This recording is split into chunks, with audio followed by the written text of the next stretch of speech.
Spirituality is a particular term which actually means dealing with intuition. In the theistic tradition, there is a notion of clinging into a word. A certain act is regarded as displeasing to divine principles. A certain act is regarded as pleasing for the divine whatever. In the tradition of non-theism, however, it is very direct that the case history are not particularly important. What is actually important is here and now. Here and now. Now is definitely now. We try to experience what is available there on the spot. There's no point in thinking that the past did exist that we could have now. This is now. This very moment. Nothing mystical, just now, very simple, straightforward. And from that nowness, however, arises a sense of intelligence, always, that you are constantly interacting with the reality one by one, spot by spot, constantly. We actually experience fantastic precision, always. But we are threatened by the now, so we jump to the past or the future. Paying attention to the materials that exist in our life, all these choices takes place all the time, but none of them are regarded as bad or good per se. Everything we experience are unconditional experience. They don't come along with a label by saying this is regarded as bad, or this is good. But we experience them, but we don't actually pay heed to them properly. We don't actually regard that as that we are going somewhere. We regard that as a hassle, waiting to be dead. Waiting to be dead. Waiting to be dead. Waiting to be dead.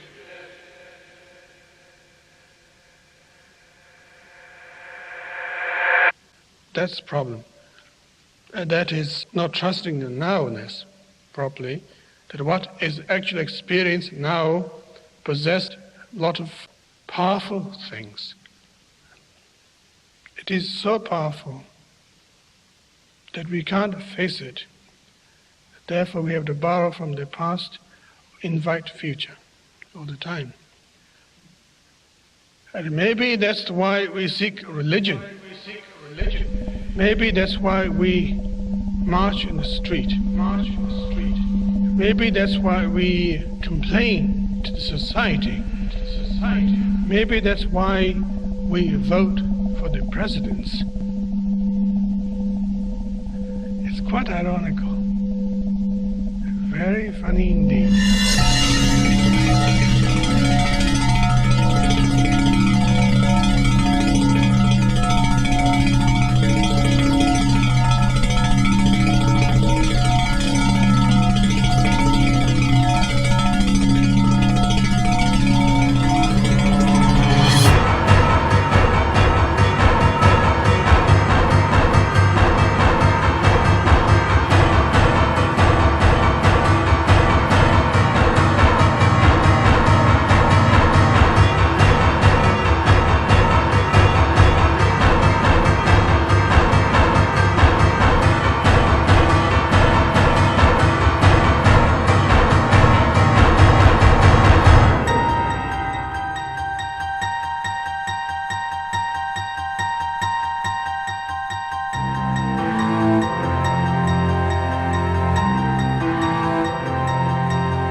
The more you begin to investigate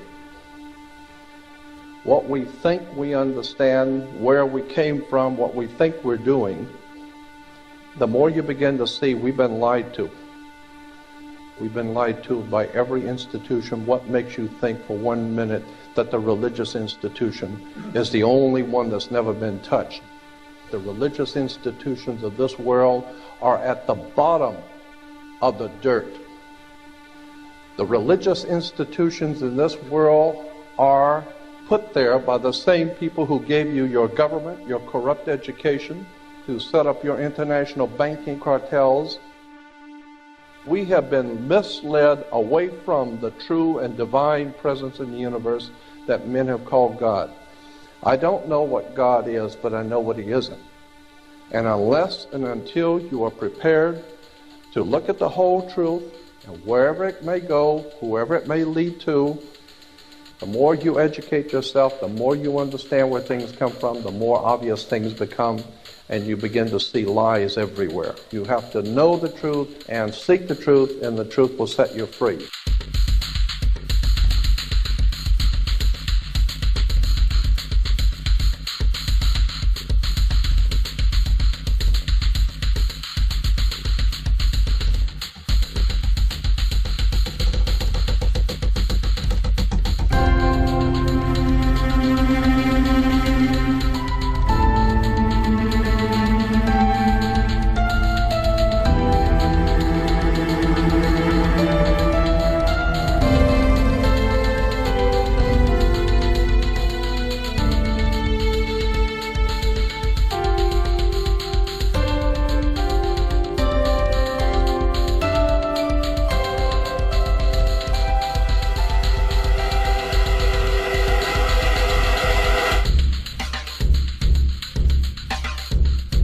Because I gotta tell you the truth, folks. I gotta tell you the truth.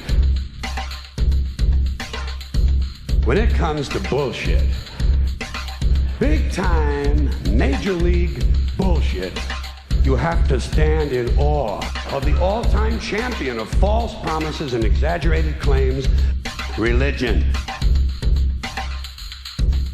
Think about it. Religion has actually convinced people that there's an invisible man living in the sky who watches everything you do every minute of every day. And the invisible man has a special list of 10 things he does not want you to do. And if you do any of these 10 things, he has a special place full of fire and smoke and burning and torture and anguish where he will send you to live and suffer and burn and choke and scream and cry forever and ever till the end of time. But he loves you.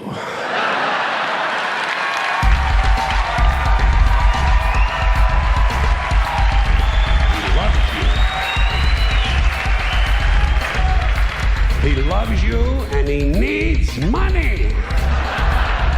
He always needs money. He's all powerful, all perfect, all knowing, and all wise. Somehow, just can't handle money.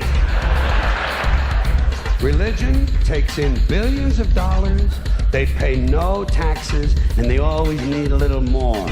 Now, you talk about a good bullshit story. Holy shit.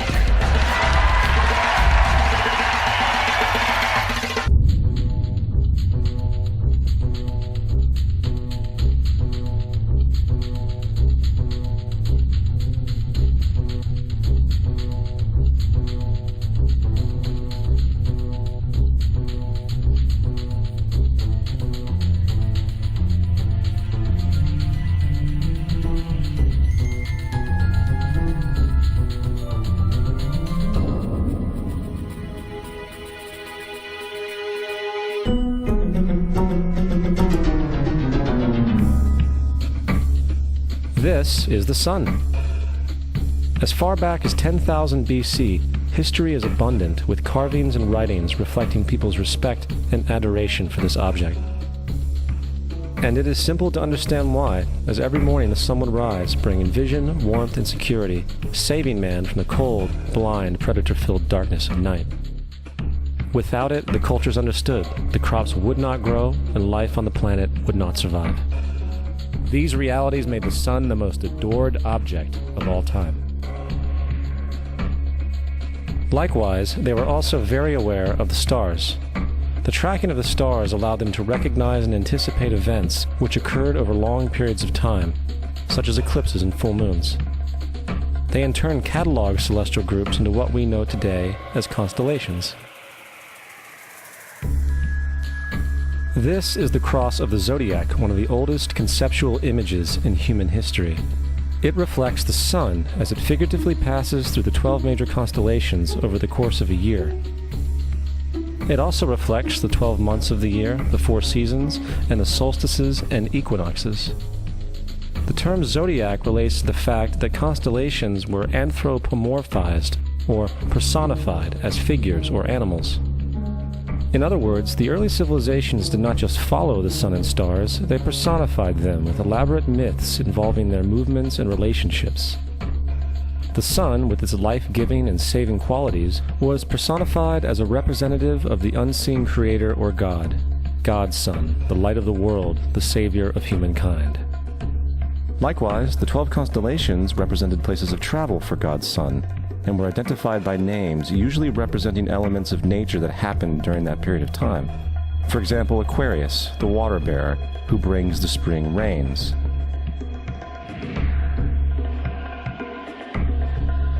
This is Horus. He is the sun god of Egypt of around 3000 BC. He is the sun anthropomorphized, and his life is a series of allegorical myths involving the sun's movement in the sky. From the ancient hieroglyphics in Egypt, we know much about this solar messiah. For instance, Horus, being the sun or the light, had an enemy known as Set, and Set was the personification of the darkness or night. And, metaphorically speaking, every morning Horus would win the battle against Set, while in the evening Set would conquer Horus and send him into the underworld. It is important to note that dark versus light, or good versus evil, is one of the most ubiquitous mythological dualities ever known, and is still expressed on many levels to this day. Broadly speaking, the story of Horus is as follows. Horus was born on December 25th of the Virgin Isis Mary. His birth was accompanied by a star in the east, and upon his birth he was adored by 3 kings. At the age of 12, he was a prodigal child teacher, and at the age of 30, he was baptized by a figure known as Anup, and thus began his ministry. Horus had 12 disciples he traveled about with, performing miracles such as healing the sick and walking on water. Horus was known by many gestural names such as the Truth, the Light, God's Anointed Son, the Good Shepherd, the Lamb of God, and many others. After being betrayed by Typhon, Horus was crucified, buried for 3 days, and thus resurrected. These attributes of Horus, whether original or not, seem to permeate many cultures of the world, for many other gods are found to have the same general mythological structure. Attis of Phrygia, born of the Virgin Nana on December 25th, crucified, placed in a tomb, and after 3 days was resurrected. Krishna of India, born of the Virgin Devaki, with a star in the east signaling his coming. He performed miracles with his disciples, and, upon his death, was resurrected. Dionysus of Greece, born of a virgin on December 25th, was a traveling teacher who performed miracles such as turning water into wine. He was referred to as the King of Kings, God's only begotten Son, the Alpha and Omega, and many others. And, upon his death, he was resurrected. Mithra of Persia, born of a virgin on December 25th, he had 12 disciples and performed miracles, and upon his death was buried for 3 days and thus resurrected. He was also referred to as the Truth, the Light, and many others. Interestingly, the sacred day of worship of Mithra was Sunday. The fact of the matter is, there are numerous saviors from different periods from all over the world which subscribe to these general characteristics. The question remains, why these attributes? Why the virgin birth on December 25th? Why dead for 3 days and the inevitable resurrection? Why 12 disciples or followers? To find out, let's examine the most recent of the solar messiahs. Jesus Christ was born of the Virgin Mary on December 25th in Bethlehem. His birth was announced by a star in the east, which 3 kings or magi followed to locate and adorn the new Savior. He was a child teacher at 12, and at the age of 30 he was baptized by John the Baptist, and thus began his ministry. Jesus had 12 disciples, which he traveled about with, performing miracles such as healing the sick, walking on water, raising the dead. He was also known as the King of Kings, the Son of God, the Light of the World, the Alpha and Omega, the Lamb of God, and many, many others. After being betrayed by his disciple Judas and sold for 30 pieces of silver, he was crucified, placed in a tomb, and after 3 days was resurrected and ascended into heaven. First of all, the birth sequence is completely astrological. The star in the east is Sirius, the brightest star in the night sky, which, on December 24th, aligns with the 3 brightest stars in Orion's belt. These 3 bright stars in Orion's belt are called today what they were called in ancient times, the 3 kings. And the 3 kings and the brightest star, Sirius, all point to the place of the sunrise on December 25th. This is why the 3 kings follow the star in the east, in order to locate the sunrise, the birth of the sun.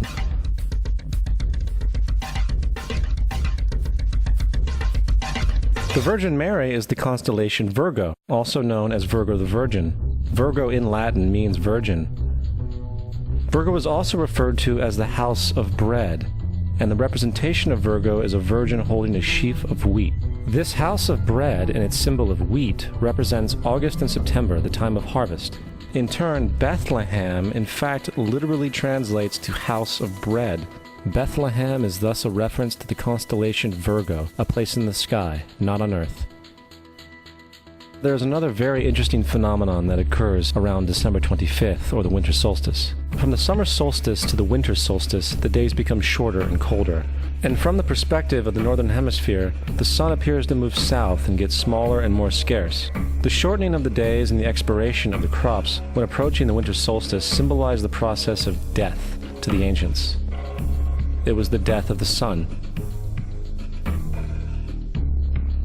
And by December 22nd, the sun's demise was fully realized, for the sun, having moved south continually for 6 months, makes it to its lowest point in the sky. Here a curious thing occurs. The sun stops moving south, at least perceivably, for 3 days. And during this 3-day pause, the sun resides in the vicinity of the Southern Cross, or Crux, constellation. And after this time, on December 25th, the sun moves 1 degree, this time north, foreshadowing longer days, warmth, and spring. And thus it was said, the sun died on the cross, was dead for 3 days, only to be resurrected or born again. This is why Jesus and numerous other sun gods share the crucifixion, 3-day death, and resurrection concept. It is the sun's transition period before it shifts its direction back into the northern hemisphere, bringing spring and thus salvation. However, they did not celebrate the resurrection of the sun until the spring equinox, or Easter. This is because at the spring equinox the sun officially overpowers the evil darkness, as daytime thereafter becomes longer in duration than the night, and the revitalizing conditions of spring emerge. Now, probably the most obvious of all the astrological symbolism around Jesus regards the 12 disciples. They are simply the 12 constellations of the zodiac, which Jesus, being the sun, travels about with. In fact, the number 12 is replete throughout the Bible.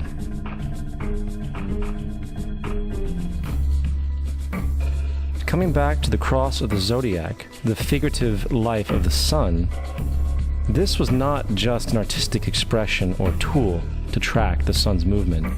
It was also a pagan spiritual symbol, the shorthand of which looked like this.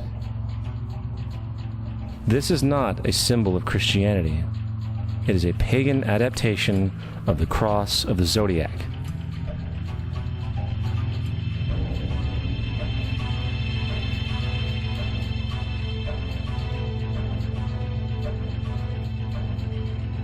This is why Jesus in early occult art is always shown with his head on the cross, for Jesus is the Son of God, the light of the world, the risen Savior, who will come again, as it does every morning.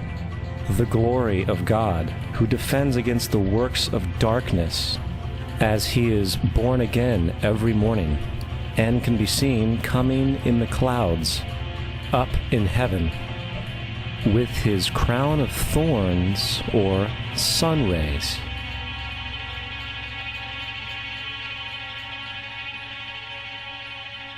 Now, of the many astronomical metaphors in the Bible, one of the most important has to do with the ages.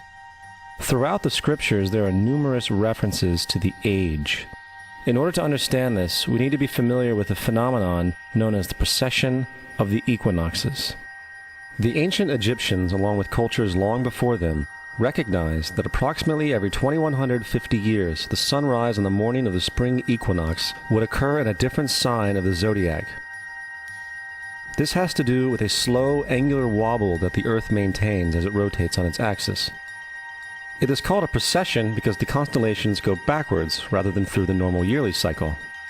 The amount of time it takes for the precession to go through all 12 signs is roughly 25,765 years. This is also called the Great Year, and ancient societies were very aware of this, and they referred to each 2150-year period as an age. From 4300 BC to 2150 BC, it was the age of Taurus, the bull. From 2150 BC to 1 AD, it was the age of Aries, the ram. And from 1 AD to 2150 AD, it is the age of Pisces, the age we are still in to this day. And in and around 2150, we will enter the new age, the age of Aquarius. Now, the Bible reflects, broadly speaking, a symbolic movement through 3 ages while foreshadowing a 4th. In the Old Testament, when Moses comes down Mount Sinai with the 10 Commandments, he is very upset to see his people worshiping a golden bull calf. In fact, he shattered the stone tablets and instructed his people to kill each other in order to purify themselves. Most biblical scholars will attribute this anger to the fact that the Israelites were worshiping a false idol or something to that effect. The reality is, the golden bull is Taurus the bull, and Moses represents the new age of Aries the ram. This is why Jews even today still blow the ram's horn. Moses represents the new age of Aries, and upon the new age, everyone must shed the old age. Other deities mark these transitions as well, such as Mithra, a pre-Christian god who kills the bull in the same symbology. Now Jesus is the figure who ushers in the age following Aries, the age of Pisces, or the 2 fish. Fish symbolism is very abundant in the New Testament. Jesus feeds 5,000 people with bread and 2 fish. When he begins his ministry walking along Galilee, he befriends 2 fishermen who follow him. And I think we have all seen the Jesus fish on the back of people's cars. Little do they know what it actually means. It is a pagan astrological symbolism for the sun's kingdom during the age of Pisces. Also, Jesus' assumed birth date is essentially the start of this age. At Luke 22:10, when Jesus is asked by his disciples where the last Passover would be, Jesus replies, "Behold, when ye are entered into the city, there shall a man meet you, bearing a pitcher of water. Follow him into the house where he entereth in." This scripture is by far one of the most revealing of all the astrological references. The man bearing the pitcher of water is Aquarius, the water bearer, who is always pictured as a man pouring out a pitcher of water. He represents the age after Pisces, and when the sun, God's Son, leaves the age of Pisces, Jesus, it will go into the house of Aquarius, as Aquarius follows Pisces in the precession of the equinoxes. All Jesus is saying is that after the age of Pisces will come the age of Aquarius.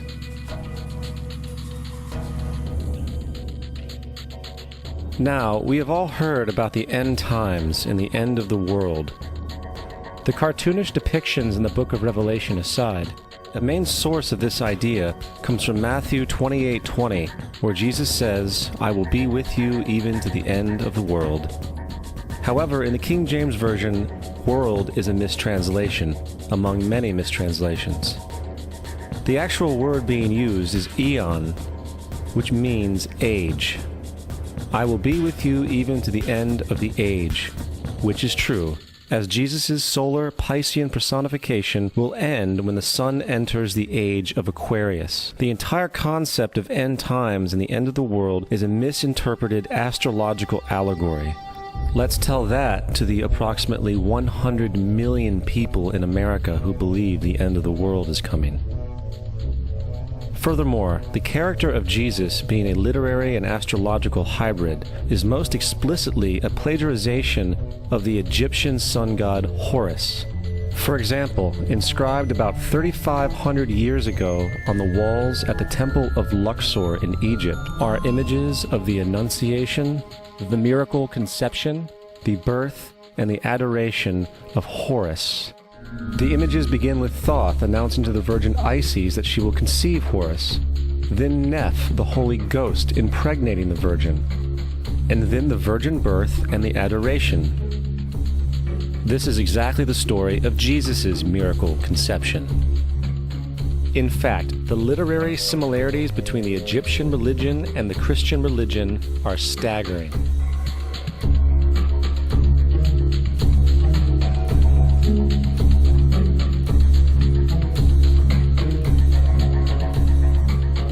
And the plagiarism is continuous. The story of Noah and Noah's Ark is taken directly from tradition. The concept of the Great Flood is ubiquitous throughout the ancient world, with over 200 cited claims in different periods and times. However, one need look no further for a pre-Christian source than the Epic of Gilgamesh, written in 2600 BC. This story talks of a great flood commanded by God, an ark with saved animals upon it, and even the release and return of a dove, all held in common with the biblical story among many other similarities. And then there is the plagiarized story of Moses. Upon Moses' birth, it is said that he was placed in a reed basket and set adrift in a river in order to avoid infanticide. He was later rescued by a daughter of royalty and raised by her as a prince. This baby in a basket story was lifted directly from the myth of Sargon of Akkad of around 2250 BC. Sargon was born, placed in a reed basket in order to avoid infanticide, and set adrift in a river. He was in turn rescued and raised by Aki, a royal midwife. Furthermore, Moses is known as the lawgiver, the giver of the Ten Commandments, the Mosaic Law. However, the idea of a law being passed from God to a prophet up on a mountain is also a very old motif. Moses is just another lawgiver in a long line of lawgivers in mythological history. In India, Manu was the great lawgiver. In Crete, Minos ascended Mount Dicta, where Zeus gave him the sacred laws, while in Egypt there was Meses, who carried stone tablets and upon them the laws of God were written. Manu, Minos, Meses, Moses. And as far as the Ten Commandments, they are taken outright from spell 125 in the Egyptian Book of the Dead. What the Book of the Dead phrased, "I have not stolen," became "Thou shalt not steal." "I have not killed," became "Thou shalt not kill." "I have not told lies," became "Thou shalt not bear false witness," and so forth. In fact, the Egyptian religion is likely the primary foundational basis for the Judeo-Christian theology.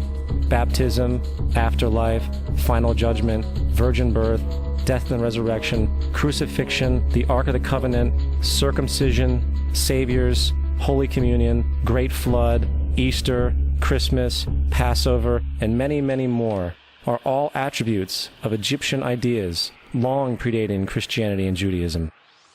Justin Martyr, one of the first Christian historians and defenders, wrote, "When we say that he, Jesus Christ, our teacher, was produced without sexual union, was crucified and died and rose again and ascended into heaven, we propound nothing different from what you believe regarding those who you esteem sons of Jupiter."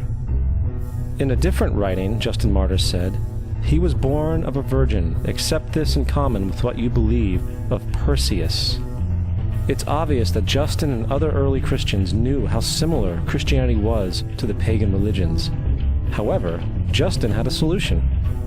As far as he was concerned, The devil did it. The devil had the foresight to come before Christ and create his characteristics in the pagan world.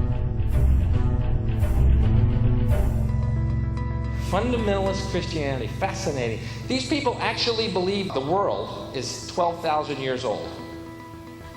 Swear to God.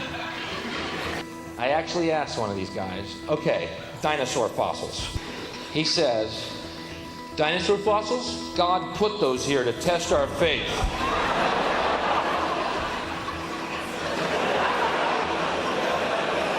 I think God put you here to test my faith, dude.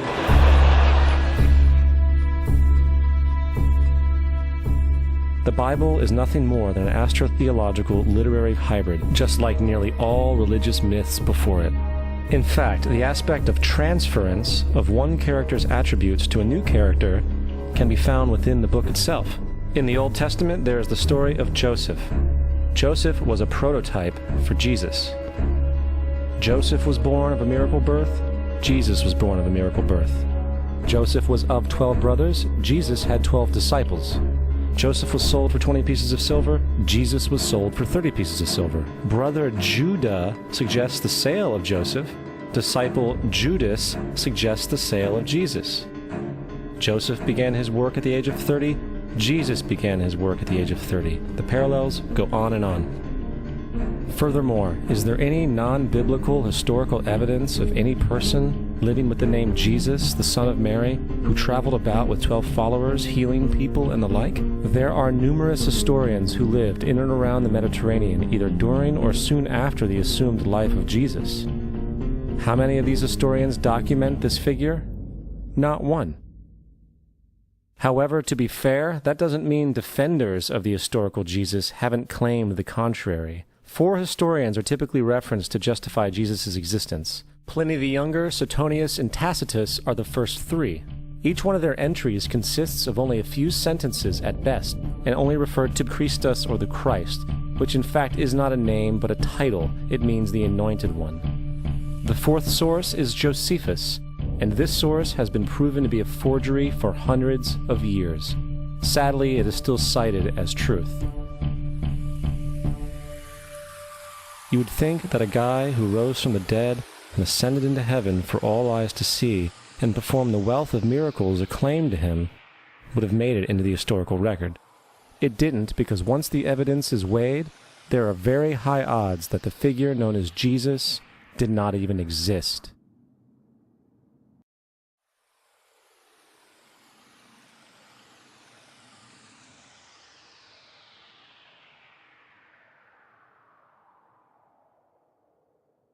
We don't want to be unkind, but we want to be factual. We don't want to cause hurt feelings, but we want to be academically correct in what we understand and know to be true. Christianity just is not based on truth. We find that Christianity was in fact nothing more than a Roman story, developed politically. The reality is, Jesus was the solar deity of the Gnostic Christian sect, and like all other pagan gods, he was a mythical figure.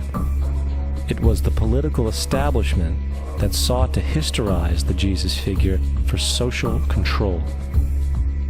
In 325 AD in Rome, Emperor Constantine convened the Council of Nicaea. It was during this meeting that the politically motivated Christian doctrines were established, and thus began a long history of religious bloodshed and spiritual fraud.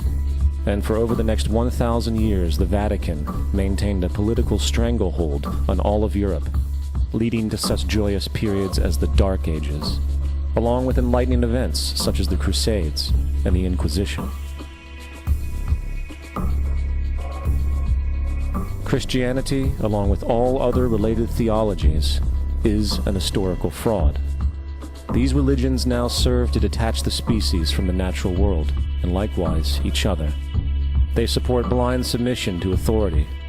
They reduce human responsibility to the effect that God controls everything, and in turn awful crimes can be justified in the name of a divine pursuit. And, most critically, it empowers the political establishment who have been using the myth to manipulate and control societies. The religious myth is one of the most powerful devices ever created, and it serves as the psychological soil upon which other myths can flourish.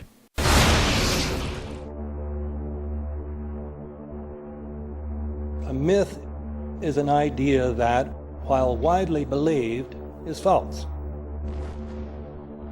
In a deeper sense, in the religious sense, a myth serves as an orienting and mobilizing story for a people. The focus is not on the story's relation to reality, but on its function. A story cannot function unless it is believed to be true in the community or the nation. It is not a matter of debate. If some people have the bad taste to raise the question of the truth of the sacred story, the keepers of the faith do not enter into debate with them. They ignore them or denounce them as blasphemers. It is wrong, blasphemous, and sinful for you to suggest, imply, or help other people come to the conclusion that the U.S. government killed 3,000 of its own citizens.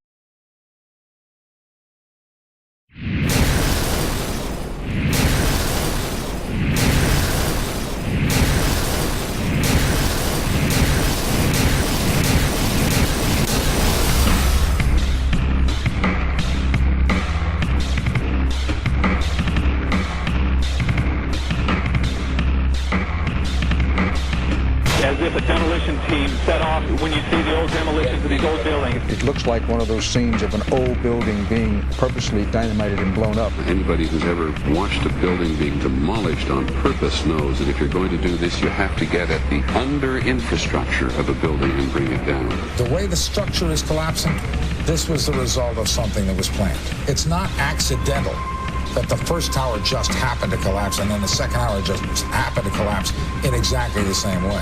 How they accomplished this, we don't know. The building collapsed to dust.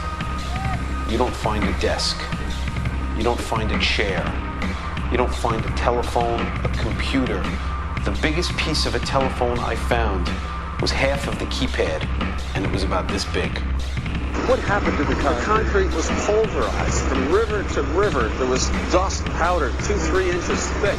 The concrete was just pulverized. Reminiscent of those pictures we've all seen too much on television before, when a building was deliberately destroyed by well-placed dynamite to knock it down. If they had detonated, if they were planned to take down a building. Boom, boom, boom, boom, boom. I heard a second explosion. There was a heavy-duty explosion. Then there was some secondary explosions and then the subsequent collapses. An explosion blew and it knocked everybody over. To me, it sounded like an explosion. It sounded like gunfire. Bang, bang, bang, bang, bang. And then all of a sudden, 3 big explosions. We heard a big explosion coming down. And then the entire top of the building just blew up. We saw some kind of explosion. By the force of the explosions. Big explosion. Blew us back into the 8th floor. Then we get to the lobby. This is a big explosion. The lobby looked as though a bomb had exploded there. A huge explosion now raining debris. It's been a huge explosion. Huge explosion that we all heard and felt. We just witnessed some kind of follow-up explosion. We heard a very loud blast explosion. The secondary explosion at Tower 1 camp. That is another bomb going off. He thinks that there were actually devices that were planted in the building. Planted in the building.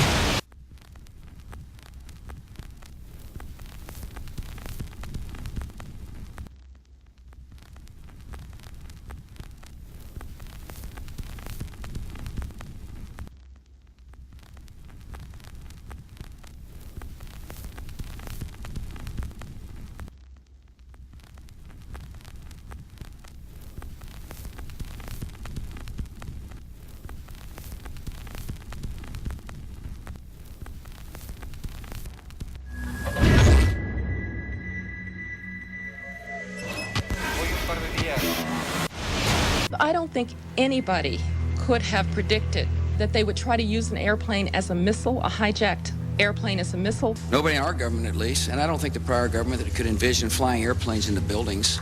No specific threat involving really a domestic operation or involving what happened, obviously, the city's airliner and so forth. There were no warning signs that I'm aware of. USA Today reports that in the 2 years before the attacks on September the 11th, NORAD conducted exercises using hijacked airliners as weapons. And one target was the World Trade Center.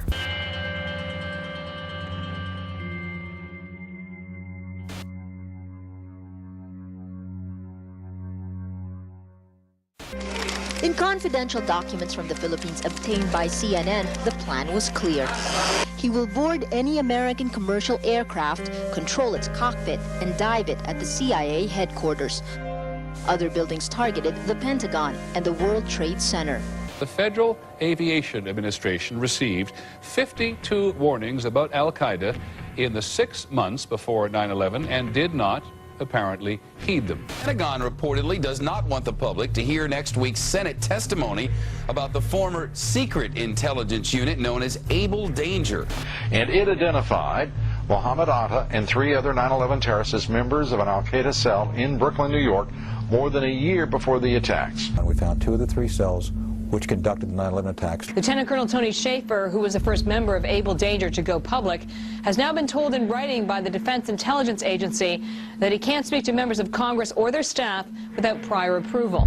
This is an attempt to prevent the American people from knowing the facts about how we could have prevented 9/11, and people are covering it up today. Security and counterterrorism was blinking red, in the words of George Tenet, that the warnings of an imminent attack were so severe that something dramatic should have been done. It was unparalleled. Instead, our president went on a month-long vacation.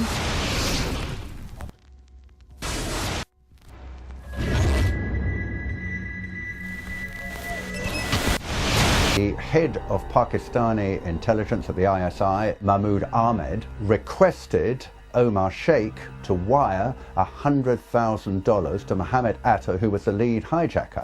Hijacker Mohammed Atta received wire transfers via Pakistan. The man sending the money to Atta is believed to be Ahmed Umar Saeed Sheikh. Omar Sheikh admitted he was supported by the Pakistan government's intelligence service, the ISI.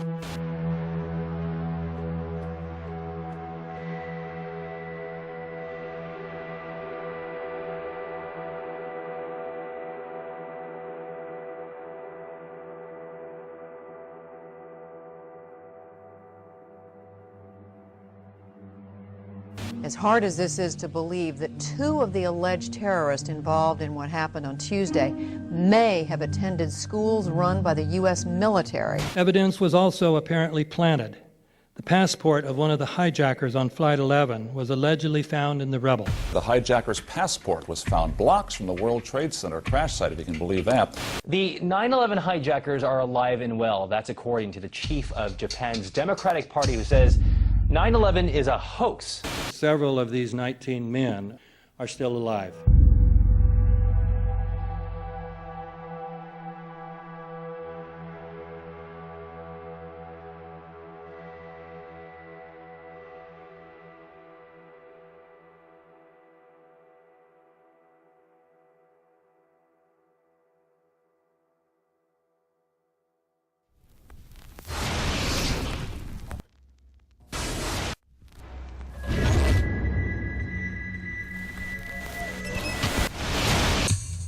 Of course we're after Saddam Hussein, bin Laden. He's... In the early 1980s, bin Laden worked with operatives from U.S. intelligence, the Pakistani military, and Arab states.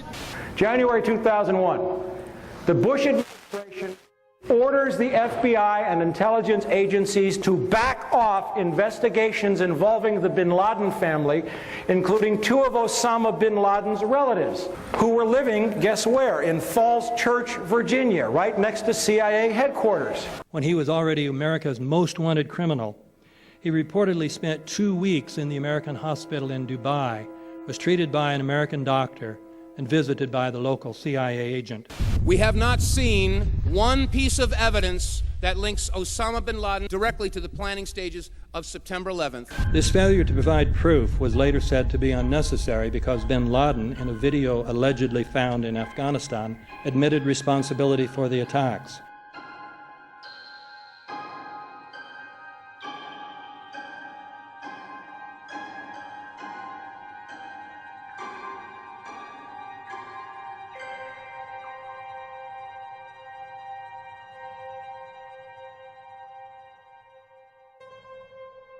In 1976, Osama's older brother Salim bin Laden hired a man in Texas by the name of Jim Bath to handle all the investments in the United States for the bin Laden family.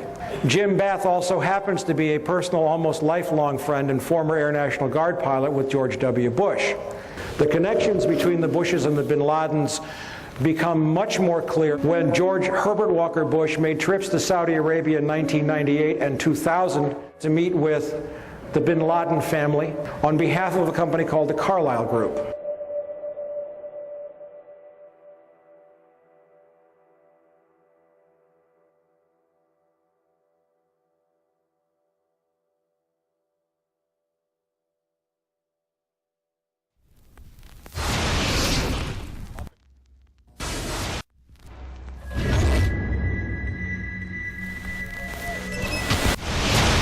How could anyone fly a 60-ton, 125-foot wide, 44-foot tall plane through this obstacle course? The aircraft, before striking the Pentagon, reportedly executed a 270-degree downward spiral, and yet Hani Hanjour was known as a terrible pilot who could not safely fly even a small plane.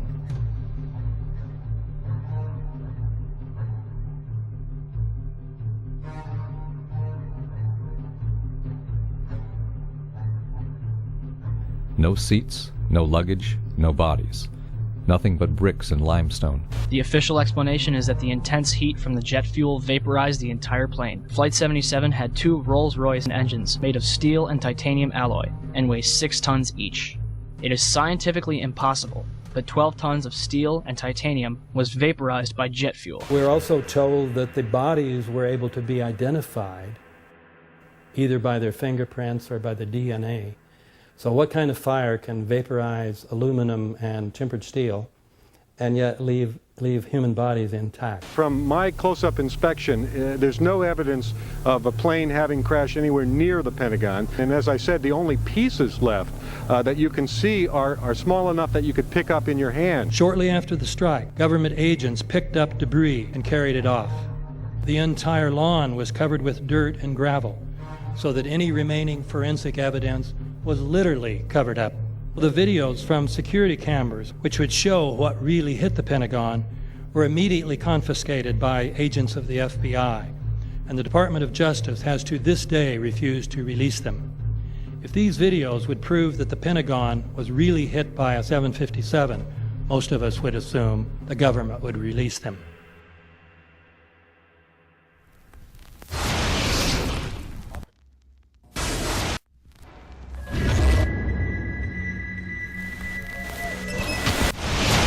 It looks like there's nothing there except for a hole in the ground. Basically, that's right. The only thing you could see from where we were was a big gouge in the earth and some broken trees. We could see some people walking around in the area, but from where we could see, there wasn't much left. Any large pieces of debris at all? No, there was nothing that you could distinguish that a plane had crashed there.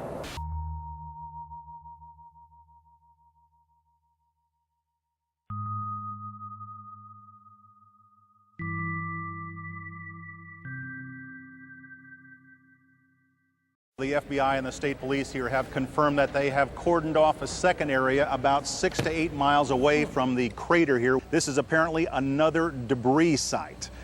Why would debris be located 6 miles away? Could it have blown that far away? Seems highly unlikely.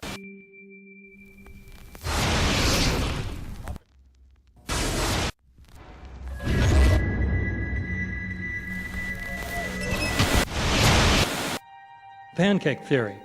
according to which the fires, while not melting the steel, heated it up sufficiently to cause the floors weakened by the airplane strikes to break loose from the steel columns, and this started a chain reaction. So you would expect then from that theory, which is the official theory, to see a whole stack of floors piled up on top of each other and then a spindle of core columns standing too. The core of each of the twin towers consisted of 47 massive steel columns. If the floors had broken loose from them, these columns would have still been sticking up into the air 1,000 feet. The plane did not cut all those core columns.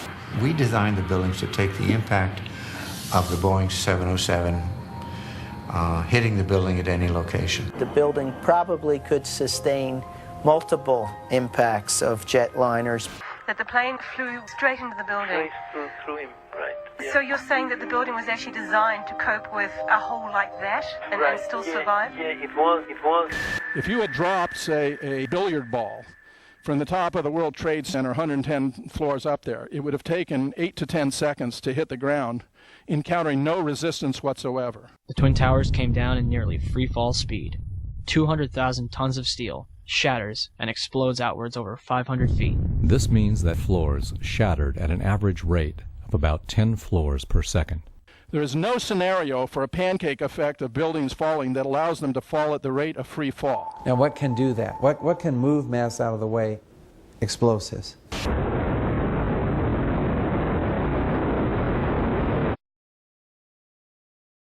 "47 huge steel columns going up the core. They're interconnected. How do you get them to fail simultaneously so the core disappears? It looks like those core columns were cut. The way we do this is by cutting the beam at an angle.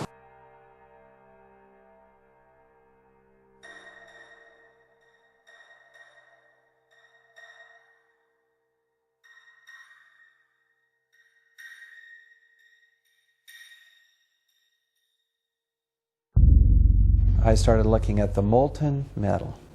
All three buildings, both towers in the rubble, in the basement areas, and Building 7, there's these pools of molten metal.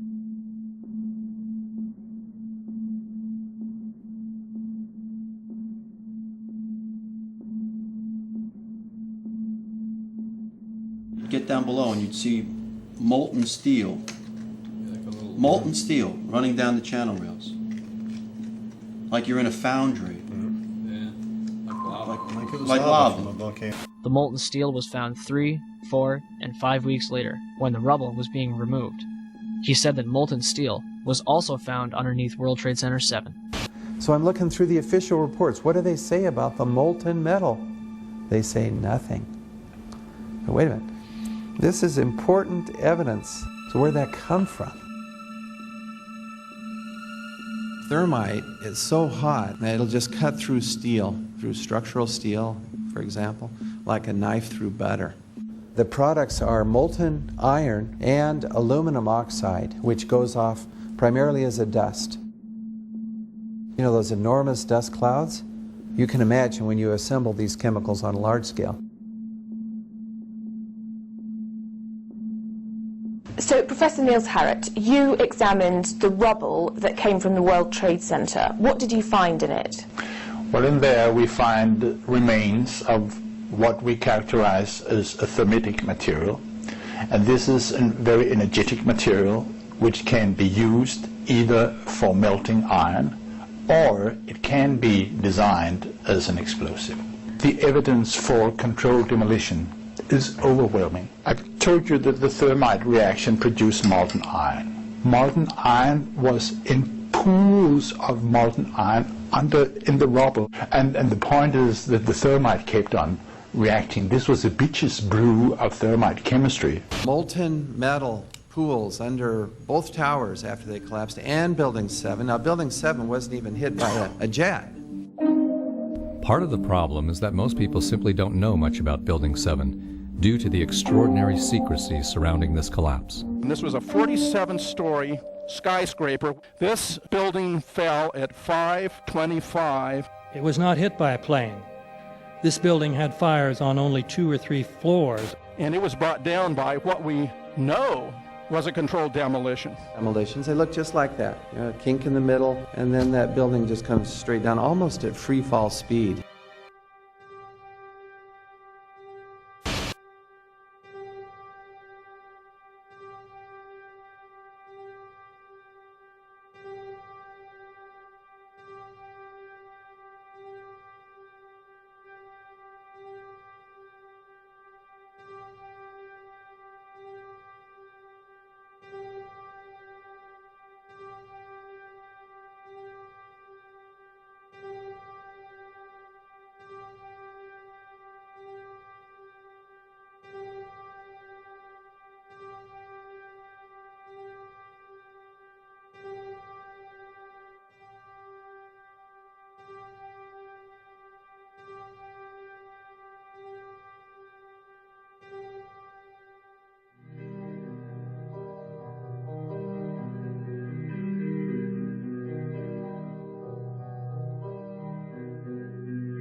Our office was on the B1 level. As I was talking to a supervisor at 8:46, and all of a sudden we hear, boom! An explosion so hard that pushed us upwards. And it came from the basement between the B2 level and the B3 level. And when I went to verbalize, we hear, boom! The impact of the plane on the top.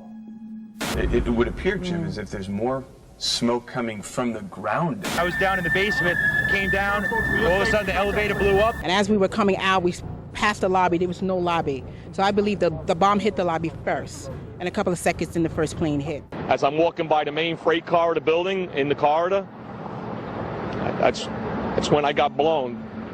I mean, the impact of the explosion threw me to the floor, and that's when everything started happening. All of a sudden, a big impact happened again, and all the ceiling tile was falling down, the light fixtures were falling. You know, you got to go clear across the whole from 1 to 2 World Trade Center, and then all of a sudden it happened all over again. Something else hit us to the floor. Right in the basement, you felt it. Walls were caving in, everything that was going on. I mean, I know of people that got killed in the basement. I know of people that got broken legs in the basement. People that got reconstructive surgery because the walls hit them in the face.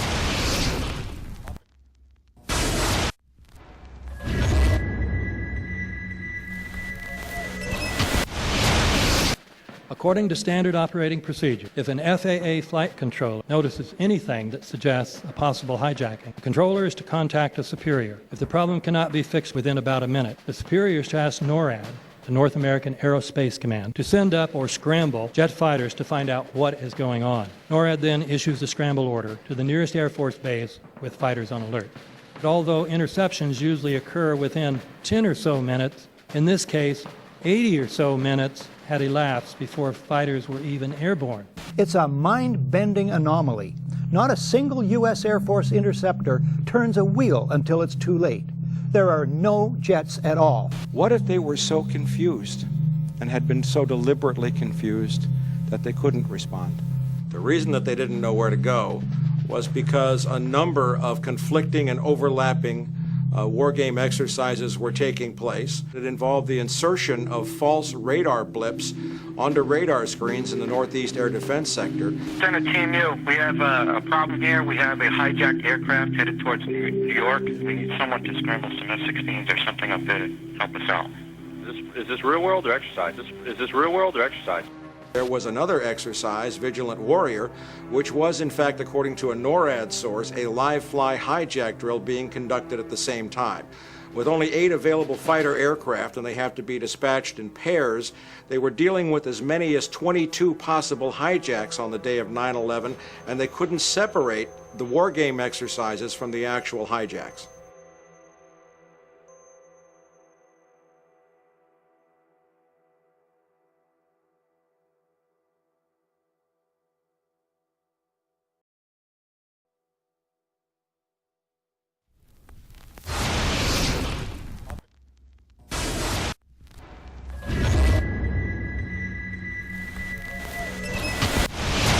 Page 172.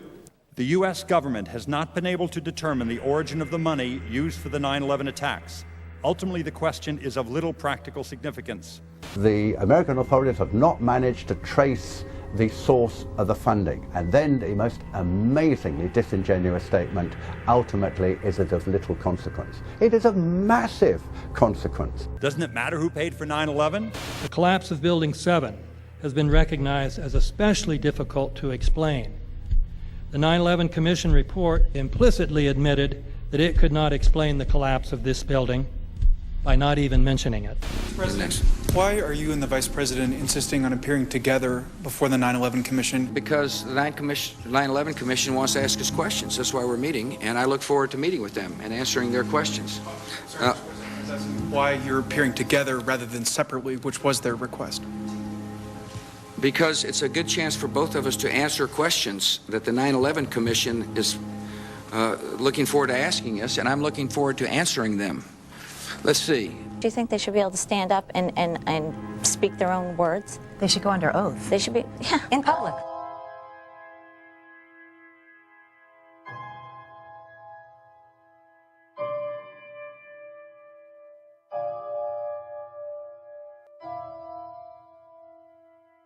Don't you think that the families deserve to have a transcript or to be able to see what you Adam, said? you asked me that question yesterday. For an I got answer the today. same answer, yeah. The final report was a unanimous report. That means that if there was a single commissioner who had any objection about anything, that fact would be dropped from the report. We have found out that he not only served on the transition team of the Bush administration, that he was a person who wrote a draft memo for the setup of the Bush administration's National Security Council, that he was an individual who wrote the preemptive war strategy that was eventually used for the war in Iraq, that he is a close friend of Condoleezza Rice's. We want him to resign. There is literally nothing in the 9/11 report that the Bush administration did not approve of. We can understand, therefore, why the Commission, under Zelikow's leadership, would have ignored all the evidence that would point to the truth, that 9/11 was a false flag operation intended to authorize the doctrines and funds needed for a new level of imperial mobilization.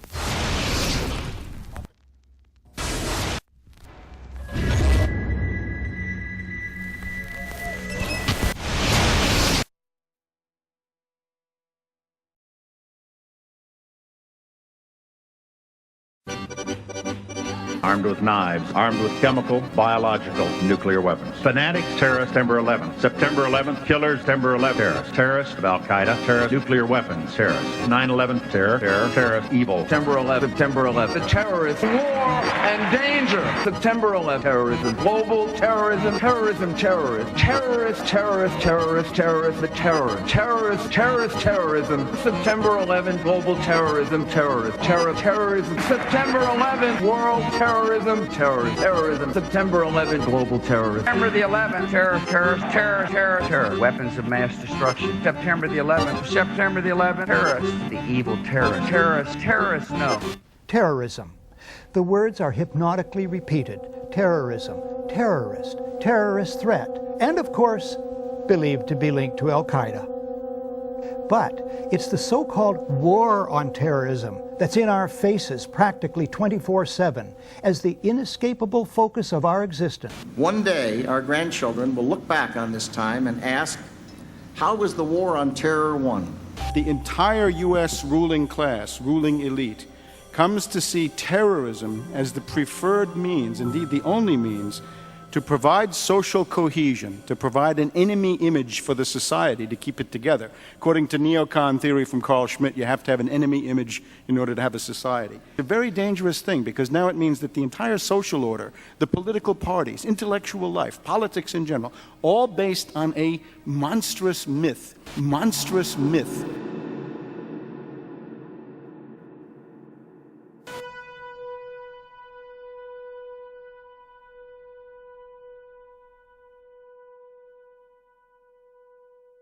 Look, the CIA has done in this country, what they've done to us is unbelievable. Look at the terrorist acts that have occurred. The CIA behind most, if not all of them. We had the Marine Barracks. We had our embassy in Kenya. We had Pan Am 103. We had the USS Cole. We had Oklahoma City. We had the World Trade Center in 1993. That helped the terrorists blow up the World Trade Center the first time. They built the bomb. They got the driver's license. The informant, the FBI informant, a fellow named Salam, a 43-year-old former Egyptian army officer, he was given the assignment to put the bomb together. And he went to his supervisor, his FBI supervisor, and said, we're going to put a dummy bomb in here, right? And the FBI supervisor said, no, we're going to put a real bomb. FBI agents might have been able to prevent last February's deadly explosion at New York's World Trade Center. They discussed secretly substituting harmless powder for the explosives, but they didn't, according to the FBI's own informant, Imad Salem. Unbeknownst to the FBI at the time, Salem recorded many of his conversations with his handlers. Unfortunately for them, there were only 6 people killed, not enough to pass the legislation. So what happened is 2 years later, April 19, 1995, down comes Oklahoma City Murrah building, 168 people killed. 1 year later, the anti-terrorism legislation that takes away many of our constitutional rights and civil liberties is passed.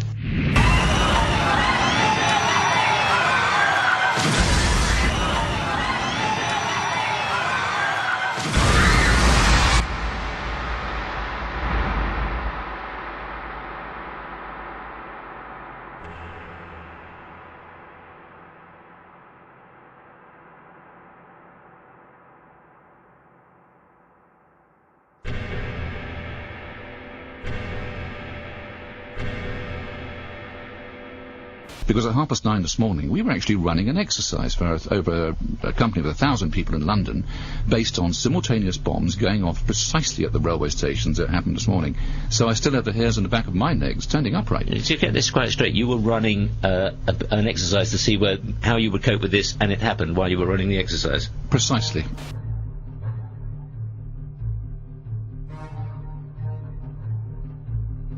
Supposed to believe is some kind of coincidence, there was also an anti-terrorist drill going on 7/7. And again, just like 9/11, they were talking about attacks on the same targets, the same kind of tube stations, and exactly the same time as the actual attack happened, providing some kind of cover for what must be operations orchestrated in some way by the state.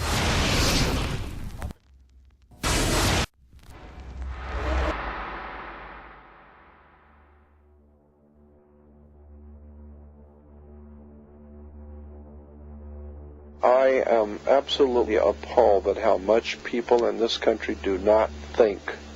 We are given to understand that a guy out there up in the mountains financed the most elaborate attack on this country. Do you think some people in a cave were able to have NORAD stand down? Do you think that people in a cave were able to have all of this happen? And when I think about how many Americans were killed in New York City, and believing as I do that this thing was a setup job, this is a textbook operation that Nazis used, and they've used it over and over again. America has been suckered in one more time. I don't have to tell you things are bad. Everybody knows things are bad. The dollar buys a nickel's worth. Banks are going bust. Shopkeepers keep a gun under the counter. Punks are running wild in the street. There's nobody anywhere who seems to know what to do, and there's no end to it. We know the air is unfit to breathe, and our food is unfit to eat. We sit watching our TVs while some local newscaster tells us that today we had 15 homicides and 63 violent crimes, as if that's the way it's supposed to be. We know things are bad, worse than bad. They're crazy. It's like everything everywhere is going crazy, so we don't go out anymore. We sit in the house, and slowly the world we're living in is getting smaller, and all we say is, please, at least leave us alone in our living rooms. Let me have my toaster and my TV and my steel-belted radios, and I won't say anything. Just leave us alone. Well, I'm not going to leave you alone. I want you to get mad. I don't want you to protest. I don't want you to riot. I don't want you to write to your congressman because I wouldn't know what to tell you to write. I don't know what to do about the depression and the inflation and the Russians and the crime in the street. All I know is that first, you've got to get mad. You've got to say, I'm a human being. God damn it. My life has value.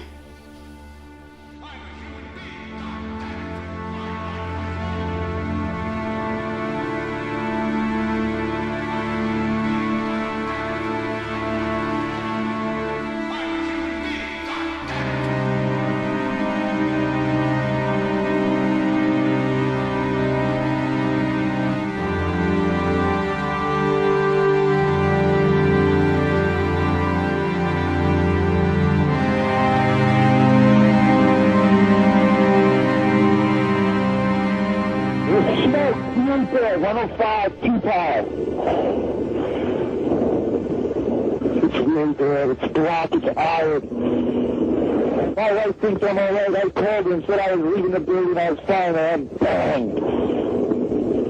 The three of us, 2 broken windows. Oh, God! Ah!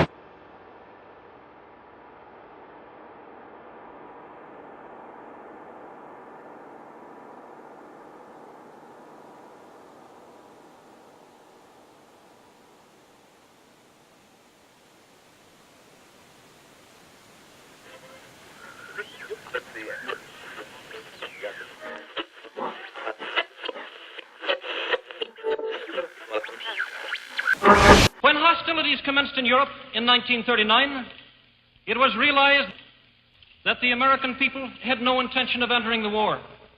But they believed that this country could be enticed into the war in very much the same way that it was enticed into the last one.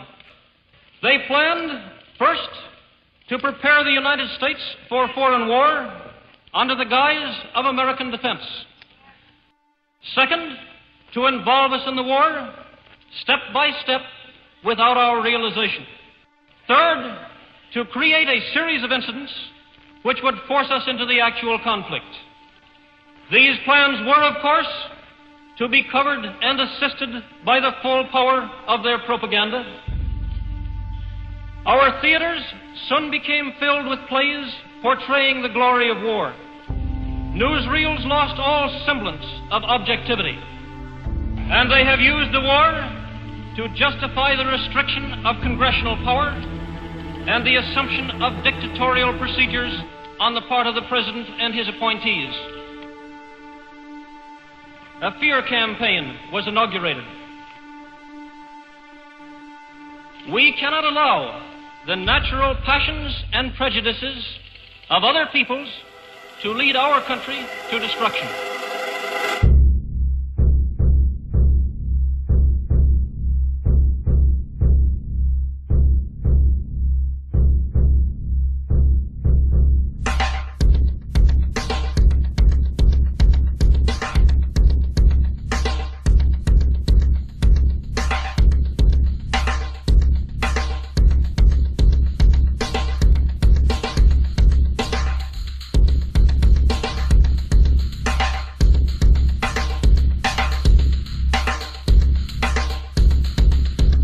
(1775). The American Revolutionary War began as the American colonies sought to detach from England and its oppressive monarchy.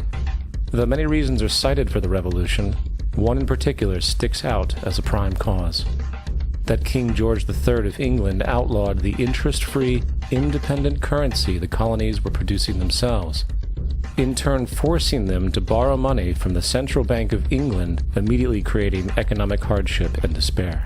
In the words of Peter Cooper, former vice president of the New York Board of Currency, after Franklin had explained to the British government as the real cause of prosperity, they immediately passed laws forbidding the payment of taxes in that money. This produced such great inconvenience and misery to the people that it was the principal cause of the Revolution.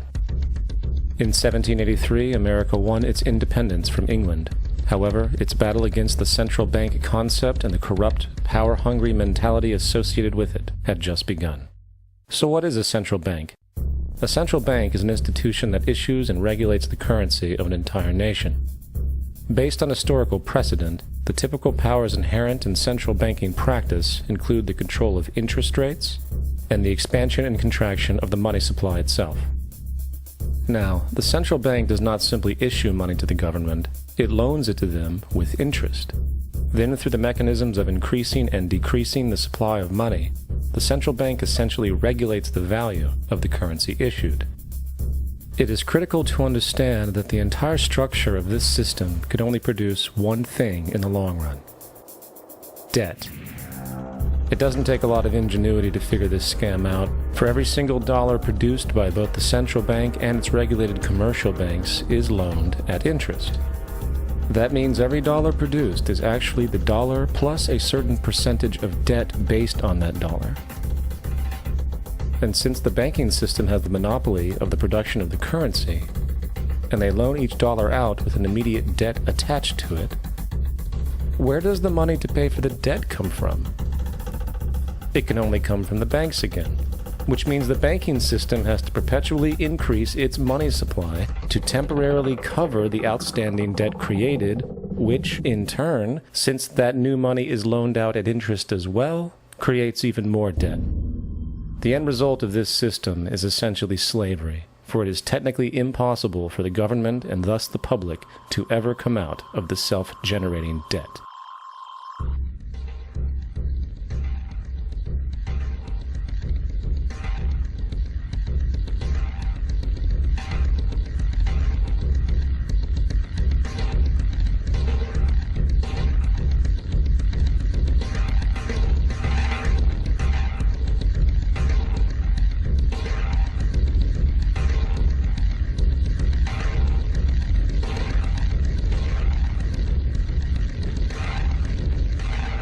By the early 20th century, the U.S. had already implemented and removed a few central banking systems, which were maneuvered into place by ruthless banking interests. At this time, the dominant families in the banking and business world were the Rockefellers, the Morgans, the Warburgs, the Rothschilds. And in the early 1900s, they sought to push, once again, legislation to create another central bank. However, they knew the government and public were very weary of such an institution, so they needed to create an incident to affect public opinion. So J.P. Morgan, publicly considered a financial luminary at the time, exploited his mass influence by reportedly creating rumors that prominent banks in New York were insolvent or bankrupt. Morgan knew this would trigger mass hysteria and a systemic crisis, and it did. The public, in fear of losing their deposits, immediately began mass withdrawals. Consequently, the banks were forced to call in their loans, causing the recipients to sell their property, and thus a spiral of bankruptcies, repossessions, and turmoil emerged. Putting the pieces together years later, Congressman Charles Lindbergh wrote, "The King bankers put in motion in 1907 a great scheme. They had gambled and speculated on Wall Street until so many watered stocks and bonds had been manufactured. The King bankers knew the condition and informed the favorite of their friends what was to come. There was to be a panic in the fall of 1907, and it would be advertised as the result of our bad banking and currency laws." The Panic of 1907 led to a congressional investigation headed by Senator Nelson Aldrich, who had intimate ties to the financial powers and later became part of the Rockefeller family through marriage. The commission led by Aldrich recommended a central bank should be implemented so a panic like 1907 could never happen again. This was the spark that the bankers needed to initiate their plan. And in 1910, a secret meeting was held at a J.P. Morgan estate on Jekyll Island off the coast of Georgia.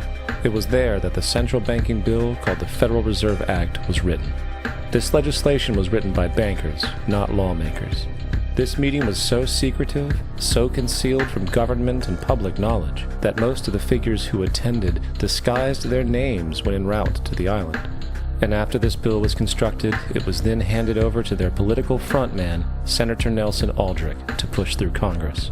And in 1913, with heavy political sponsorship by the bankers, Woodrow Wilson became president, having already agreed to sign the Federal Reserve Act in exchange for campaign support.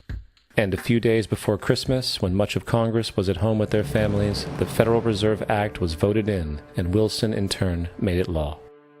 The night before its passage, Congressman Charles Lindbergh pleaded, "This act establishes the most gigantic trust on earth. When the President signs this act, the invisible government by the money power will be legalized." Now, the public was told that the Federal Reserve System was an economic stabilizer, and inflation and economic crises were a thing of the past. Well, as history has shown, nothing was further from the truth. The fact is, the bankers now had a streamlined machine for economic manipulation. It's alive! It's alive! It's alive! For example, from 1914 to 1919, the Fed substantially increased the money supply, resulting in extensive loans to small banks and the public. Then, in 1920, the Fed deliberately contracted credit in an extreme way, thus resulting in banks having to call in large numbers of loans, and, just like 1907, bank runs, bankruptcy, and systemic collapse occurred. Numerous competitive banks outside of the Federal Reserve System collapsed, further consolidating the monopoly of the money trust cartel. Privy to this scheme, Congressman Lindbergh pronounced, "Under the Federal Reserve Act, panics are scientifically created. The present panic is the first scientifically created one, worked out as we figure a mathematical equation." However, the Panic of 1920 was just a warm-up. From 1921 to 1929, the Fed again increased the money supply, resulting once again in extensive loans to the public and banks. There was also a fairly new type of loan in the stock market, the broker call loan. Very simply, this loan allowed an investor to put down only a fraction of the stock's value, with the rest being loaned from the broker. This method was very popular in the roaring 1920s as everyone seemed to be making money in the market. However, there was a catch to this loan. It could be called in at any time and had to be paid within 24 hours, and the typical result was the selling of the stock purchased with that loan. So, a few months before October in 1929, J.D. Rockefeller, Bernard Baruch, and many other insiders quietly exited the market, knowing the bubble created was about to burst. Then, on October 24, 1929, the financiers who furnished the call loans started calling them in masse.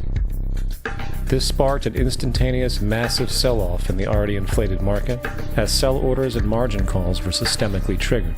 That then led to mass bank runs, eventually collapsing thousands of banks, enabling the large banks to buy up the now failed banks at a discount. But it didn't stop there.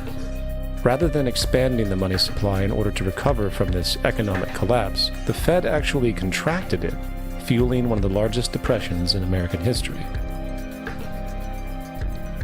Outraged, Congressman Louis McFadden, then chairman of the House Banking Committee, filed a petition for impeachment against the Federal Reserve Board, stating, "Mr. Chairman, we have in this country one of the most corrupt institutions the world has ever known.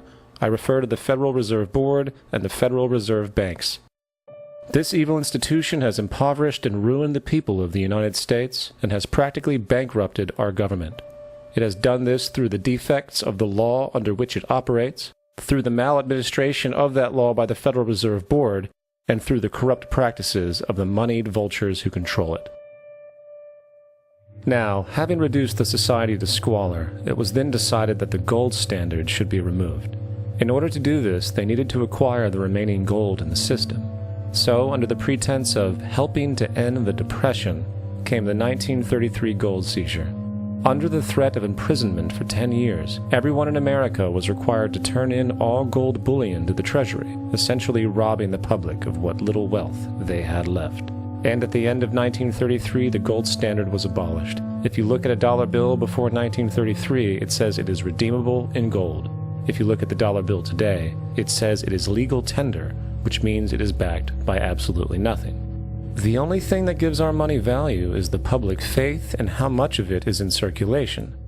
Therefore, the power to regulate the money supply is also the power to regulate its value, which is also the power to manipulate and control entire economies.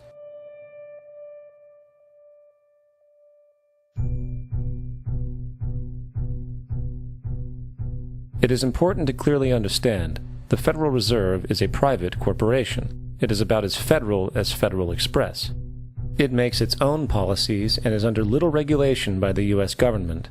It is a private bank that loans all the currency at interest to the government, completely consistent with the central banking model that the country sought to escape from when it declared independence in the American Revolutionary War.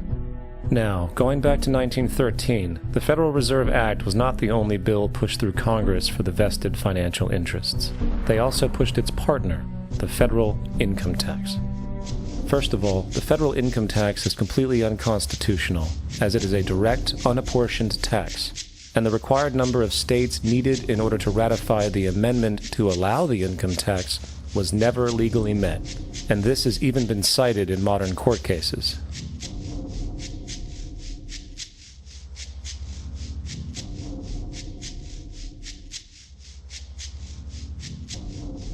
Second, at the present day, roughly 25% of the average worker's income is taken from them via this tax. That means you work 3 months out of the year to fulfill this tax obligation. And where does that money go? According to the Grace Commission report of the 1980s, 100% of what is collected is absorbed solely by interest on the federal debt and by federal government contributions to transfer payments. In other words, all individual income tax revenues are gone before 1 nickel is spent on the services which taxpayers expect from their government. Today, the money Americans make working 3 months out of the year goes almost entirely to the interest fees charged for the debt-based fiat currency. The fact is, the federal income tax exists to feed the Federal Reserve, federal government money machine, making sure the interest payments are always there. And third, even with the government claim as to the legality of the income tax, there is still evidently no statute, no law in existence that requires you to pay this tax. I really expected that, of course, there's a law that you can point to in the law book, the code, that requires you to file a tax return. Of course there is. I was at that point where I couldn't find the statute that clearly made a person liable, at least not me and most people I know. And I had no choice in my mind except to resign. Based on the research that I did throughout the year 2000 and that I'm still doing, I have not found that law. I've asked Congress, we've asked a lot of people in the IRS commissioners, helpers. They can't answer, because if they answer, the American people are going to know that this whole thing is a fraud. I haven't filed an federal income tax return since I left. I have not filed a tax return since 1999. Now, the control of the economy and the manipulation of society for the vested financial powers is only a part of the game being played. Another level is the business of war. Since the inception of the Federal Reserve in 1913, a number of large and small wars have commenced. The three most pronounced might be World War I, World War II, and Vietnam. World War I. In 1914, European wars broke out centered around England and Germany. The American public wanted nothing to do with the war. In turn, President Woodrow Wilson publicly declared neutrality. However, under the surface, evidence now shows that the financial powers behind the administration were looking for any excuse it could to enter it. It is important to understand that one of the most lucrative things that can happen for the bankers is war, for it forces the country to borrow even more money at interest, not to mention the profits generated through the financing of military production. In the words of two-time Congressional Medal of Honor winner Smedley D. Butler, war is a racket. It always has been. It is possibly the oldest, easily the most profitable, surely the most vicious. It is the only one international in scope, and it is the only one in which the profits are reckoned in dollars and the losses in lives. Woodrow Wilson's top advisor and mentor was Colonel Edward House, a man found to have intimate connections with the financial interests of the time. In a conversation with Colonel House, Wilson's advisor, and Sir Edward Grey, the Foreign Secretary of England, regarding America and the war, Grey inquired, "What will America do if Germans sink an ocean liner with American passengers on board?" House responded, "I believe that a flame of indignation would sweep the United States, and that by itself would be sufficient to carry us into war." So, on May 7, 1915, a ship called the Lusitania was sent where German military vessels were known to be. And, as likely expected, German U-boats torpedoed the ship, exploding stored munitions, killing 1,200 people. To further understand the obvious anticipation of this setup, the German embassy actually put advertisements in the New York Times telling people that if they boarded the Lusitania, they did so at their own risk, as such a ship sailing from America to England through the war zone would be liable to destruction. In turn, and as anticipated, the sinking of the Lusitania caused a wave of anger among the American population, and America entered the war a short time after. Major General Smedley D. Butler summarizes the monetary reality of World War I.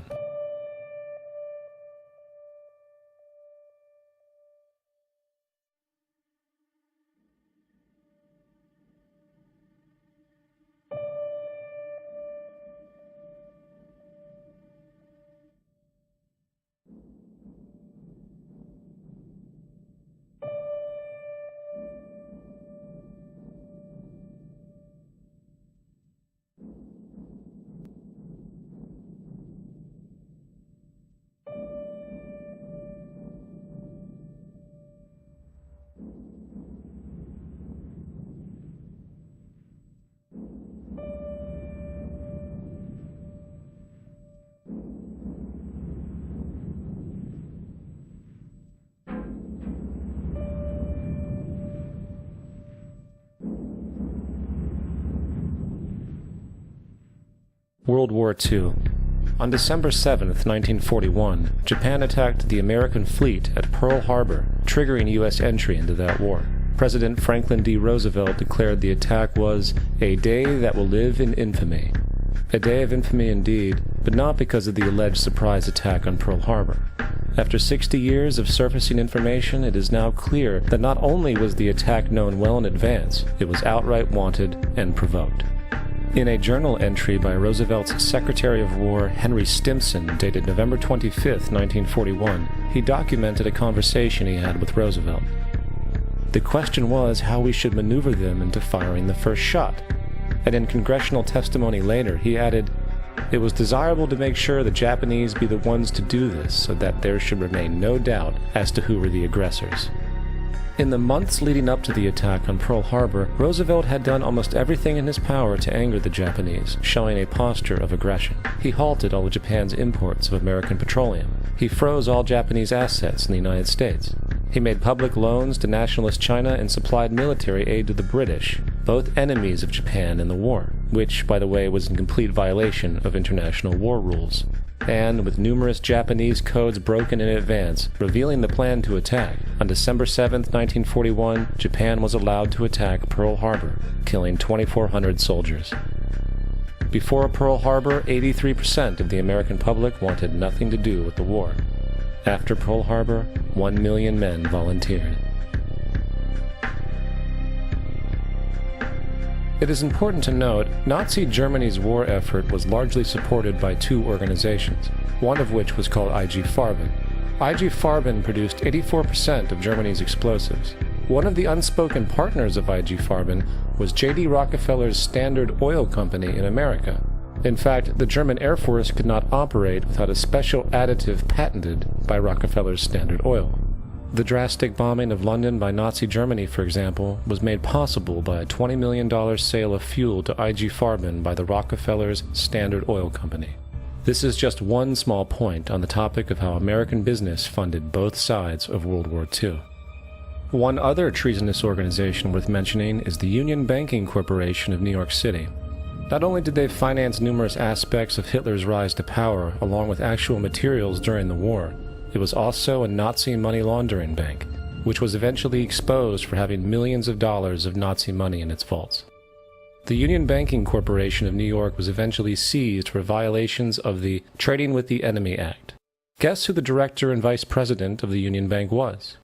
Prescott Bush, the father and grandfather of former U.S. Presidents George W. Bush and George H.W. Bush. Vietnam. The United States' official escalation and entry into the Vietnam War came after an alleged incident involving two U.S. destroyers being attacked by North Vietnamese PT boats in the Gulf of Tonkin. This is known as the Gulf of Tonkin Incident. This situation was the catalytic pretext for massive troop deployment and full-fledged warfare. One problem, however, the attack on the U.S. destroyers by Vietnamese PT boats never happened. Former Secretary of Defense Robert McNamara stated years later that the Gulf of Tonkin incident was a mistake, while classified documents released years later show that it was a farce, manipulated for the purposes of war. And once in the war, it was business as usual. In October 1966, President Lyndon Johnson lifted trade restrictions on the Soviet bloc, knowing full well that the Soviets were providing upwards of 80% of North Vietnam's war supplies. Consequently, the Rockefeller interests financed factories in the Soviet Union, which the Soviets used to manufacture military equipment and send to North Vietnam. However, the funding of both sides in this conflict was only one side of the coin. In 1985, Vietnam's rules of engagement were declassified. This detailed what American troops were and were not allowed to do in the war. It included such absurdities as North Vietnamese anti-aircraft missile systems could not be bombed until they were known to be operational. No enemy could be pursued once they crossed the border of Laos or Cambodia. And most revealing of all, the most critical strategic targets were not allowed to be attacked unless initiated via high military officials. Apart from these illogical limitations, North Vietnam was informed of these restrictions and therefore could base entire strategies around the limitations of the American forces. This is why the war went on for so long. And the bottom line is this: the Vietnam War was never meant to be won, just sustained. This war for profit and resources resulted in 58,000 American deaths and 3 million dead Vietnamese. So, where are we now? September 11th was the jumpstart for a hegemonic agenda, enabling the possibility of constant global warfare. It was a staged war pretext, no different than the sinking of the Lusitania, the provoking of Pearl Harbor, and the Gulf of Tonkin lie. In fact, if 9/11 wasn't a planned war pretext, it would be an exception to the rule. It has been used to launch two unprovoked illegal wars, one against Iraq and the other against Afghanistan. However, 9/11 was a pretext for another war as well. The war against you. The Patriot Act, Homeland Security, the Military Tribunals Act, and other legislations are all completely designed to destroy your civil liberties and protect those in power. Currently in the United States, unannounced to most Americans, your home can be searched without a warrant, without you being home, You can in turn be detained indefinitely with no charges revealed to you, no access to a lawyer, and legally tortured, all under the suspicion that you might be a terrorist. If you need a painted picture of what is happening, let's recognize how history repeats itself. In February 1933, Hitler staged a false flag attack, burning down his own German parliament building, the Reichstag, blaming it on communist terrorists. Within the next few weeks, he passed the Enabling Act, which completely eradicated the German Constitution, destroying people's liberties. He then led a series of preemptive wars, all justified as necessary to maintaining homeland security.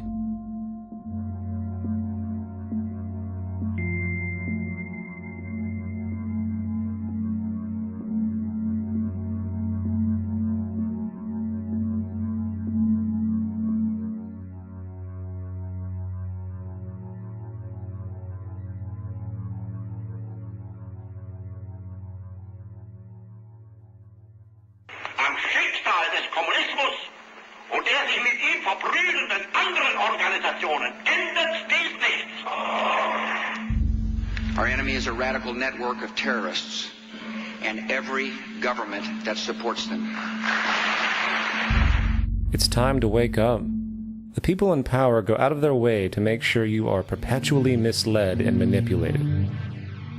The majority's perception of reality, especially in the political arena, is not their own. It is shrewdly imposed upon them without them even knowing it. For example, the public at large now believes the invasions of Iraq and the Middle East, along with the resulting instability, are the consequences of political and military mistakes. What the public fails to see, of course, is that the destabilization of the Middle East is exactly what the Western interests want. This war is to be sustained so the region can be divided up, domination of the oil maintained, continual profits reaped for defense contractors, and most obviously, permanent military bases established to be used as launching pads against other oil-bearing, non-conforming countries, such as Iran. For further implication that the civil war and destabilization is purely intentional, in 2005, 2 elite British SAS officers were arrested by Iraqi police after being caught driving around in their car, shooting at civilians while dressed up as Arabs. After being arrested and taken to a jail in Basra, the British Army immediately demanded release of these men. When the Basra government refused, British tanks came in and physically broke out the men from the Basra prison. If you wish to destroy an area, how do you do it? Well, there are 2 ways. You can go in there and bomb it and so forth, but that is not very efficient. What you do is you try to get the people in that area to kill each other and to destroy their own territory, their own farms. And that's what's been done in that area.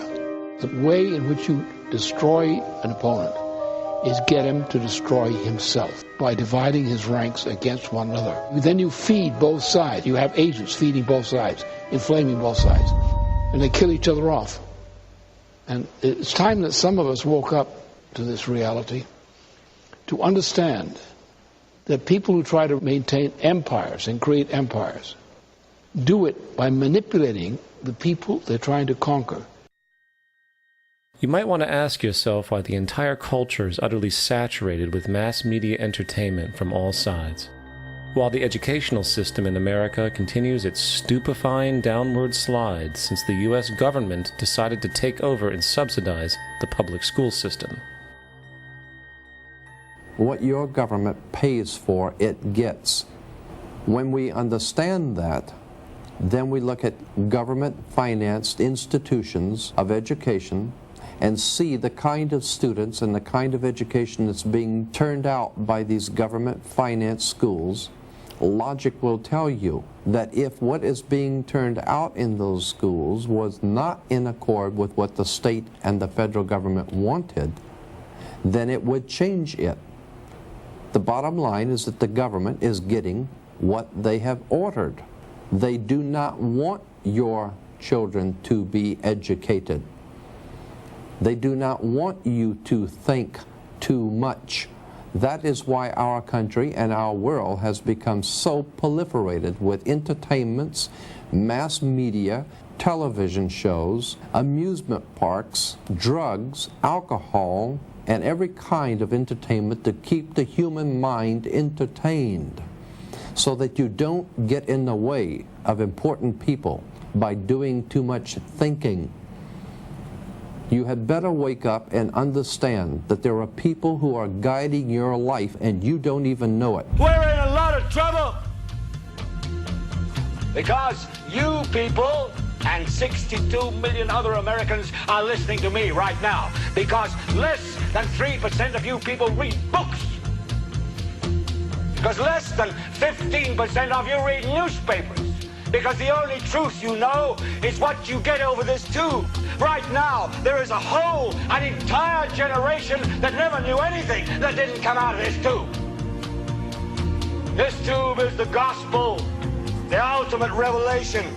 This tube can make or break presidents, popes, prime ministers. This tube is the most awesome goddamn force in the whole godless world. And woe is us if it ever falls into the hands of the wrong people. And when the largest company in the world controls the most awesome goddamn propaganda force in the whole godless world, who knows what shit will be peddled for truth on this network.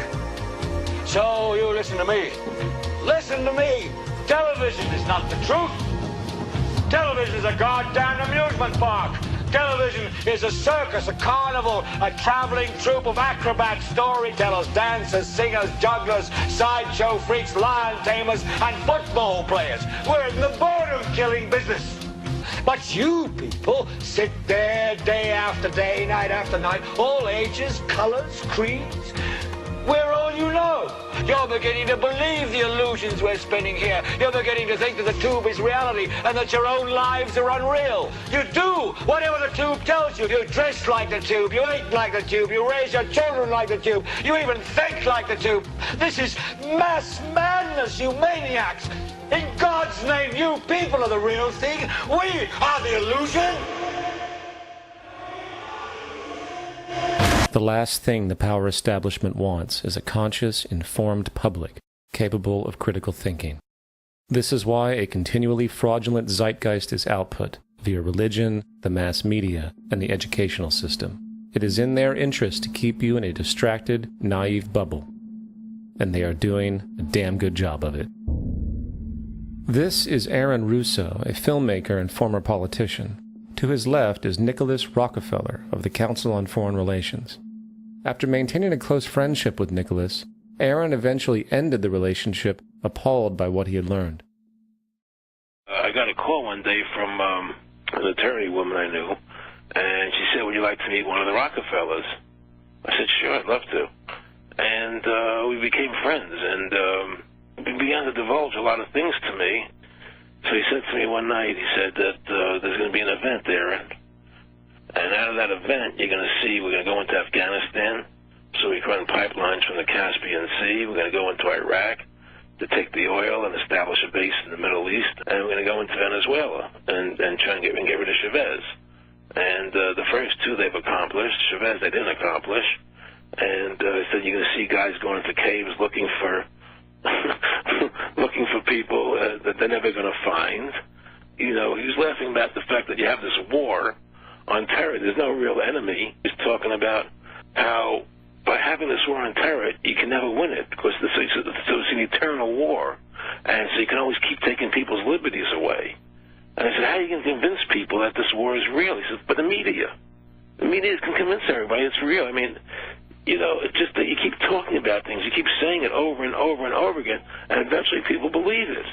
You know, you created the Federal Reserve in 1913 through lies. You create 9/11, which is another lie. Through 9/11, then you're fighting a war on terror, and now all of a sudden you go into Iraq, which was another lie, and now they're going to do Iran.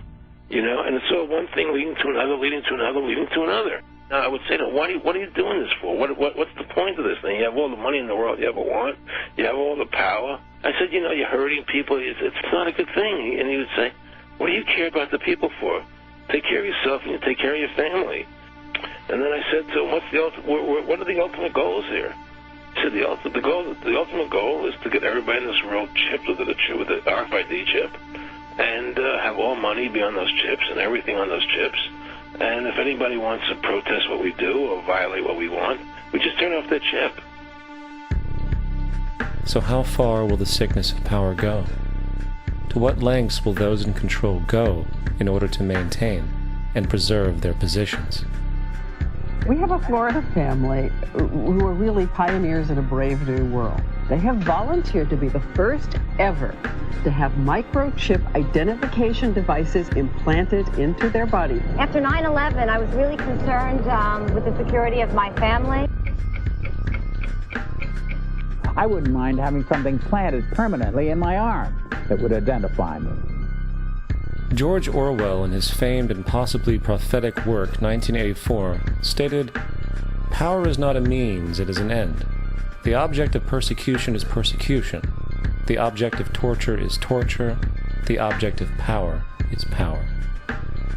Today, symptoms of a surveillance society continue to grow, as irrational fears of invisible enemies, coupled with rising economic instability, spread across the globe. It is under this guise of security that we can foreshadow a world where everyone is tracked, everyone is on camera, and everyone is subordinated. The most incredible aspect of all, such totalitarianism would likely not be forced upon the people, rather the people will demand it. For the social manipulation of society through the generation of fear and division has completely inhibited the culture. Religion, patriotism, race, wealth, class, and every other form of arbitrary separatist identification and thus conceit has served to create a controlled population, utterly malleable in the hands of the few. Divide and conquer is the motto, and as long as people continue to see themselves as separate from everything else, they lend themselves to being completely enslaved. However, if the people ever realize the truth of their relationship to nature, and the truth of their personal power to effect change, the entire manufactured zeitgeist that's preyed upon would collapse like a house of cards.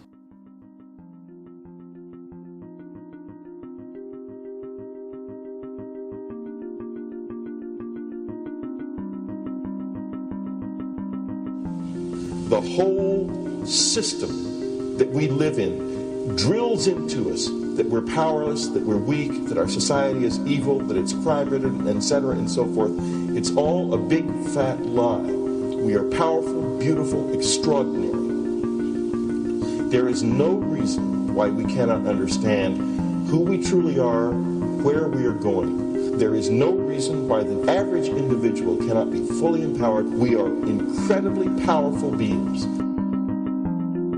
You know, I think I spent 30 years of my life, in the first 30, trying to become something. I wanted to become good at things. I wanted to become good at tennis. I wanted to become good at school and grades and everything I kind of viewed in that perspective. I'm not okay the way I am, but if I got good at things, I realized that I had the game wrong.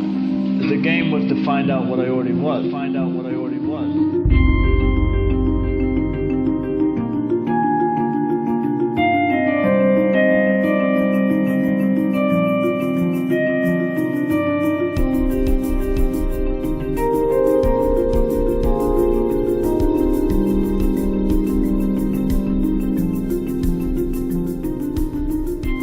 Now, in our culture, we've been trained for individual differences to stand out. So you look at each person, immediately it is brighter, dumber, older, younger, richer, poorer, and we make all these dimensional distinctions, put them in categories and treat them that way. And we get so that we only see others as separate from ourselves in the ways in which they're separate. And one of the dramatic characteristics of experience is being with another person and suddenly seeing the ways in which they are like you, not different from you, and experiencing the fact that that which is essence in you and which is essence in me is indeed one. The understanding that there is no other. It is all one. And I wasn't born Richard Albert. I was just born as a human being. And then I learned this whole business of who I am and whether I'm good or bad or achieving or not. All that's learned along the way.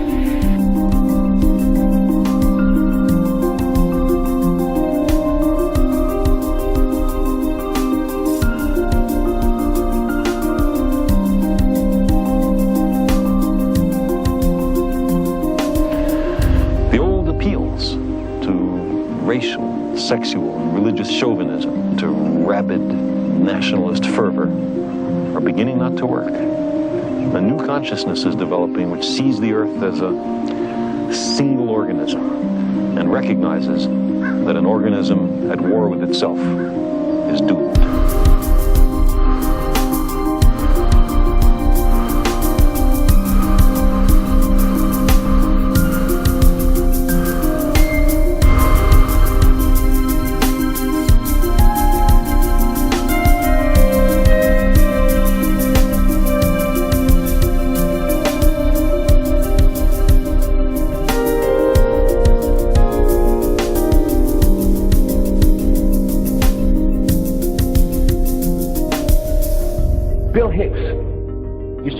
Shows with this.